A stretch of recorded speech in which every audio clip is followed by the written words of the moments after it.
Hai teman-teman para Date Member, kita sudah sampai di bulan Maret tahun 2019. Tidak terasa ini bulan yang ketiga buat kita untuk tahun 2019 ini, dan di bulan ini kita akan belajar mengenai menghormati atau honoring. Dalam buku saya, Suit Up, saya tulis, you will go far in life if you learn to honor. Honor atau menghormati belakangan ini jarang untuk diperlihatkan, atau boleh saya bilang sudah semakin pudar atau sudah semakin banyak orang yang tidak lagi menunjukkan hormat. Hormat adalah satu sikap yang didasari oleh sebuah nilai. Dan dalam Keluaran pasalnya yang ke-20, firman Tuhan katakan, hormatilah ayahmu dan ibumu, supaya lanjut umurmu di tanah yang diberikan Tuhan Allahmu kepadamu.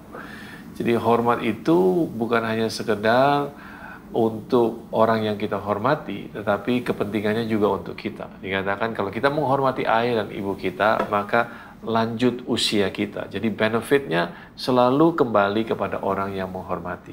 Hormat itu bicara soal meninggikan, karena menganggap penting, sedangkan tidak menghormati itu adalah merendahkan atau menyepelekan karena menganggap tidak penting.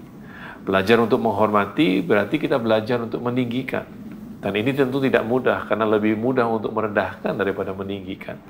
Namun kalau kita mau menjadi orang yang dihormati, kita harus belajar untuk menghormati orang lain lebih dahulu. Karena firman Tuhan katakan, ukuran yang kita pakai untuk mengukur akan diukurkan kembali kepadamu. Jadi kalau kita ingin menjadi orang yang dihormati, kita harus lebih dahulu belajar untuk menghormati orang lain.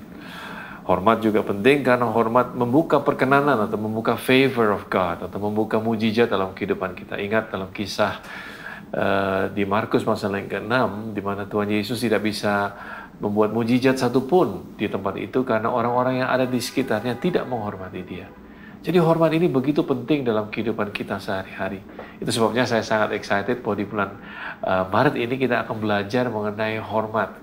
Dan kita akan belajar untuk mengembalikan honor back to where it belong. Alkitab katakan, berikan hormat kepada orang yang memang pantas untuk mendapatkan hormat. So, we gonna have a good time di bulan Maret ini bicara mengenai honoring. Sampai sekian, Tuhan Yesus memberkati kalian semua.